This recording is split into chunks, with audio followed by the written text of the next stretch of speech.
Well, hi everyone, good morning and welcome to this opening event of the day at the Spanish Pavilion. We have a great session around the economic cooperation between Spain and Latin America for climate finance. We know that finance is fundamental to move ahead on the fulfillment of the goals of the Paris Agreement, but also that collaboration amongst countries, amongst regions is critical, and there are some few amazing examples that we already know well, being the Spanish and Latin American one type of collaboration that we're all very proud of, and I think that it's not only about what we can learn about it, but also how can we improve mechanisms, and hopefully we can replicate that in many other parts of the world. We have a great panel. I know that some of them will have to leave during the meeting. I will introduce them later, but let me start by inviting to the podium Mr. José Manuel Salazar as the Executive Secretary of CEPAL or ECLAC, the Economic Collaboration Program for Latin America. Mr. José Manuel, please, the floor is yours.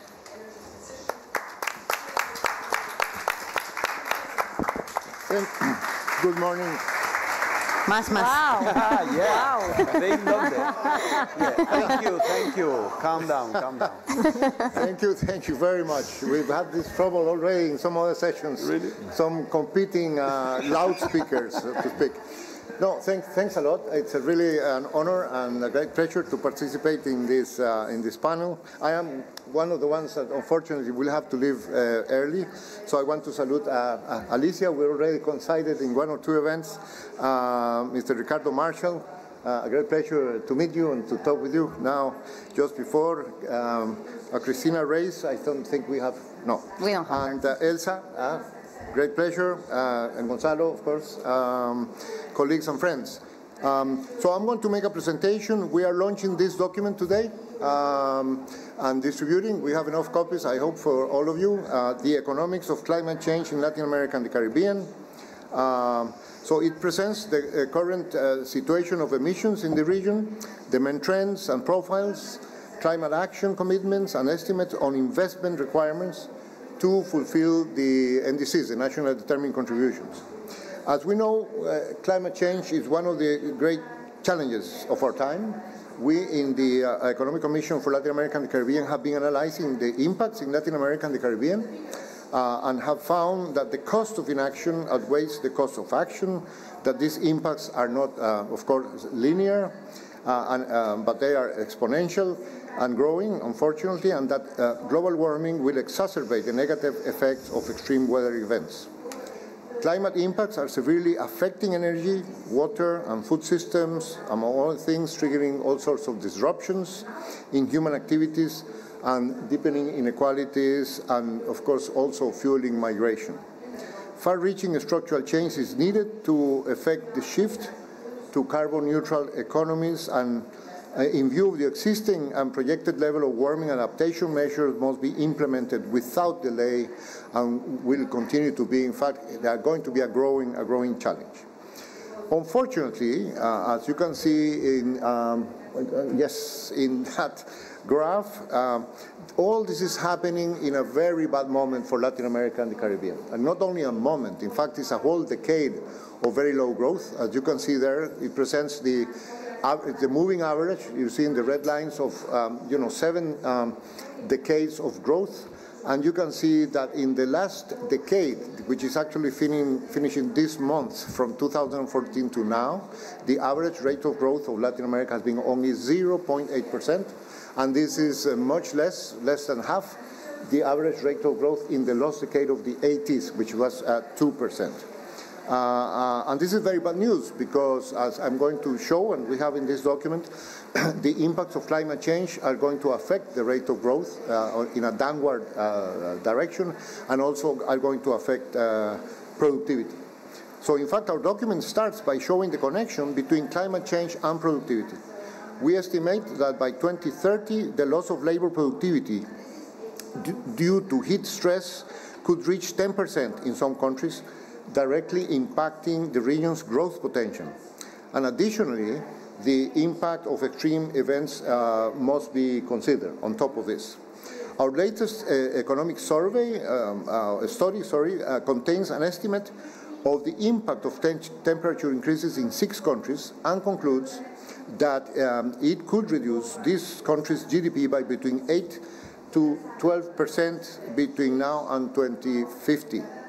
And all of this, of course, is very bad news in a region characterized by this syndrome of low economic and low productivity growth that I just explained and showed in the graph. Now, for the world, science has told us that by 2030 we need to reduce emissions by 29% to remain below the 2 degrees threshold, or 45% to remain below the 1.5 degrees threshold with respect to the current policy scenario. And yet, during this COP, we have learned that global emissions reduction commitments add only to around 10% of emissions reduction, not the 29 or even the 45% I just mentioned. In this respect, our document shows that Latin America and the Caribbean is a region deeply committed to climate action. Countries in the region have set their emissions reductions targets between 24 and 29, that's the range, depending on the country, by 2030, with respect to the business as usual scenario. And these clearly are more ambitious targets than the global average. However, as you can see in this graph, the current decarbonization path of the region, which is the one showed in the solid red line there, is advancing at only 0.9%. To achieve the targets as committed, this rate would have to be 3.6%. That is 4 times faster, as suggested in the dotted line, the red dotted line in that graph. And as you can see in this other graph of greenhouse gas emissions by sector, next one, yeah. For 2019, the pattern of emissions in the region is different from the world pattern. You see the 2 colors there. Agriculture and land use changes and deforestation are much larger sources of emissions in our region, while energy systems, industry, buildings, and transport have more weight in the emissions of the world in comparison to our emissions. However, clearly, all these sectors are sources of emissions, some more than others, as this graph shows, which suggests that progress will require the development of comprehensive strategies that include all sectors. In this other graph, you can see the priorities for mitigation in the nationally determined contributions, country by country, in Latin America and Caribbean.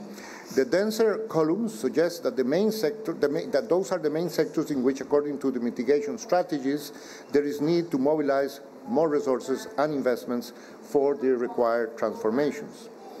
And this other graph shows well, actually, they are not the same. There are more sectors in this, but it shows the sectoral priorities for adaptation. And as you can see, they are significantly different from the mitigation priorities.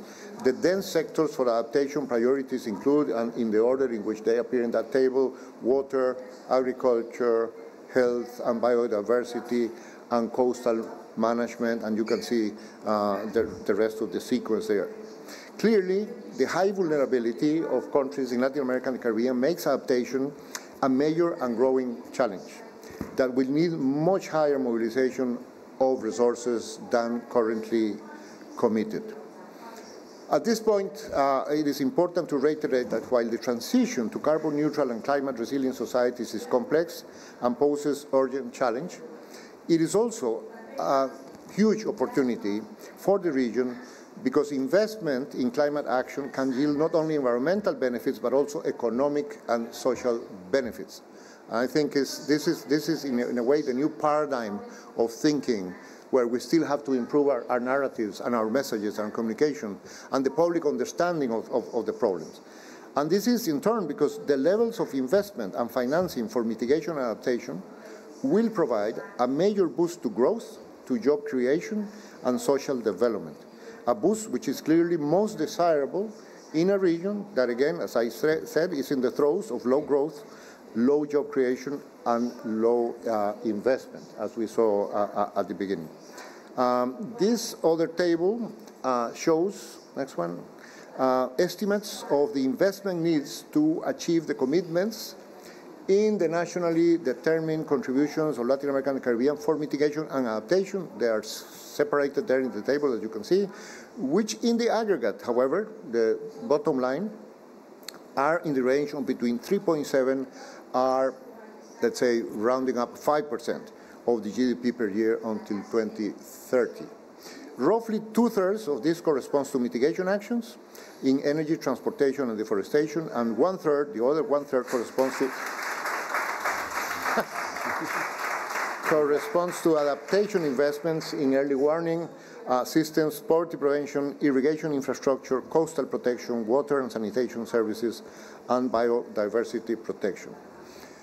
Again, it is important to reiterate that this range of between 3.7 and 5 is only to satisfy the commitments in the current nationally determined contributions.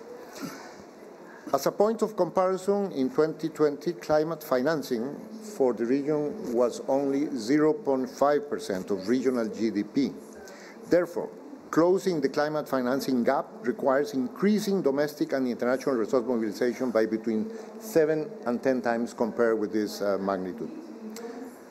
Of course, we are talking about considerable amounts, but as we know and should have already clearly in mind, having safe and clean public transportation, clean energy, better water and sanitation services, improved irrigation, infrastructure, or ecosystems care are not only climate actions, but again, actions that promote greater social well-being and that invigorate much needed growth in the regional economy.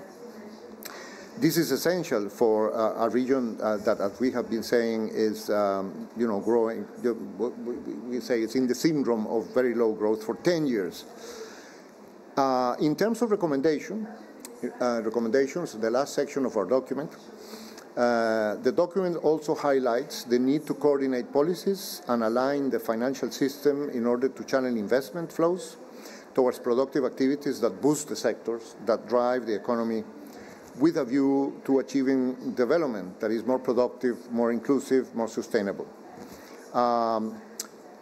We point out that in order to get out of the low growth, low transformation trap, the countries of the region must step up and scale their productive development policies, and that a major component of this scaling up of productive development policies is to focus on promoting a number of dynamizing sectors. You can see in that graph 14 sectors, which are sectors with great potential.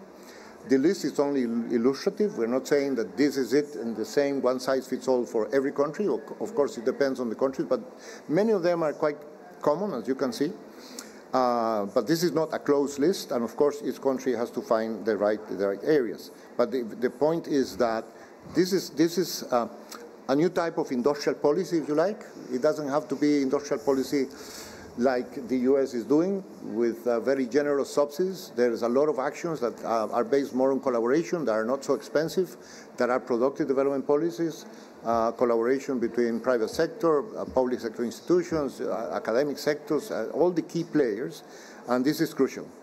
But in addition to these vertical or sectoral efforts, countries also need to work on enabling conditions, and this, I think, is our last slide. Horizontal or transversal policies to improve the investment climate, mobilize resources of the type that are pointed out there. These include climate-related financial risk analysis, taxonomies for climate financing, as well as a range of instruments for climate action, such as carbon pricing instruments, etc. And it is important, of course, to align all these different efforts and to make them land in a coherent way in each one of the transformation sectors. As I said, these transformations will need collaborative approaches. I think there is sometimes an underestimated effort in terms of the policy formulation, the collaboration between different institutions, and that is very helpful to trigger the financing required as well. So it's a matter of investment, but it's a matter of how to organize the processes of collaboration for each of these transformative sectors. So, just to finalize, say that we at ECLAC, CEPAL, remain very committed and will continue working in this area with all our partners and the networks. For me, this is the first COP that I participate. I have a steep learning curve from my colleagues from previous experiences, but as you know, ECLAC has a strong team and a strong network of expertise and history of contributions, and we are ready and prepared to strengthen and continue doing this, and of course working very closely with Brazil. We have members of our office and the staff in Brazil here to support and prepare also for COP30 and also the leadership of Brazil in the G20, etc. So thank you very much, and I'm really sorry that I will have to leave very soon because I have to catch a plane and go back, but I hope you have a very fruitful exchange. Thank you.